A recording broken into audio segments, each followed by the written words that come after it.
Good evening दोस्तों আমি সামিরুল ছোটেরার আজকে 28শে মে চলুন মার্কেট অ্যানালাইজ করি।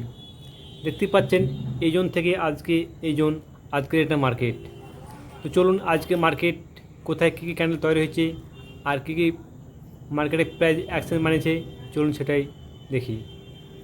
দেখতে পাচ্ছেন মার্কেট আজকে এই জন্য একটা রেস্টেন্ট ছিল, সেই রেস্টেন্ট জোনে মার্কেট আজকে অন হয়েছে, তারপরে মার্কেট সাপোর্ট জোনে চলে আসে। এই জন্য একটা সাপোর্ট জোন ছিল, মার্কেট সেই সাপোর্ট জোনে চলে আসে। তারপরে এই জন্য একটা হ্যামার ক্যান্ডেল বানিয়ে মার্কেট একটু পুলব্যাক নেয়। তারপরে আবার একটু ডাউন সাইডে এসে একটা এম প্যাটার্ন ডাব্লু প্যাটার্ন বানিয়েছে মার্কেটে। ডাব্লু প্যাটার্ন মার্কেট বানিয়ে তারপরেও মার্কেট আজকে ফল করেছে। কেন কি মার্কেট প্রায় কন্টিনিউ 2-3 দিন হানে একটু ডাউন সাইডে আসছে মার্কেট, তাই এই যে এর একটা ডাব্লু প্যাটার্ন বানিয়েছে এটাকে ফলপ্রসূ হয়নি আর পুলব্যাকও যায়নি।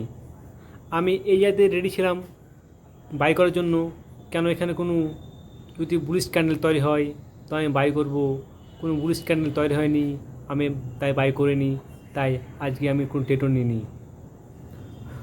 তো চলুন এইসব জন্য কী ক্যান্ডেল তৈরি হয়েছে, এসব জন্য যদি সেল করতেন তাহলে ভালো আপনি প্রফিট পেতেন, আর এইসব জন্য যদি আপনি বাই করতেন তাহলে ভালো একটা প্রফিট পেতেন। তো এইসব জন্য কী কী ক্যান্ডেল তৈরি হচ্ছে চলুন সেগুলোই দেখি।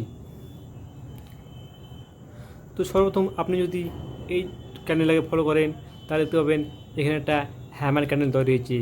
এই যে সাপোর্ট জোন, এখানে একটা সাপোর্ট জোন আছে, এই সাপোর্ট জোনে একটা হ্যামার ক্যান্ডেল তৈরি হয়েছে।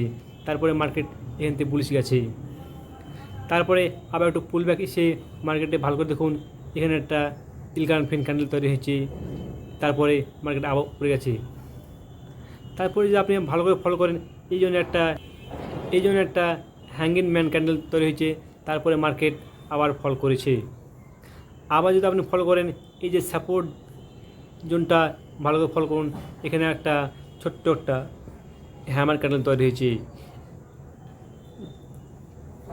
তো আশা করি যেহেতু এখানে বুলিশ ক্যান্ডেল তৈরি হয়েছে এখানে তো মার্কেট আবার কালকে ওপরে যেতে পারে, যে এই জন্য হয়তো কিছুটা একটু মার্কেট ওয়েট করতে পারে বা এখান থেকে মার্কেট বুলিশ হতে যেতে পারে। তবে আপনারা নিজে অ্যানালাইজ করবেন, যে ট্রেড করবেন। চলুন দেখি বটম ফ্রেম করে। তো চলে যাই আমরা ডেল টাইম ফ্রেমে।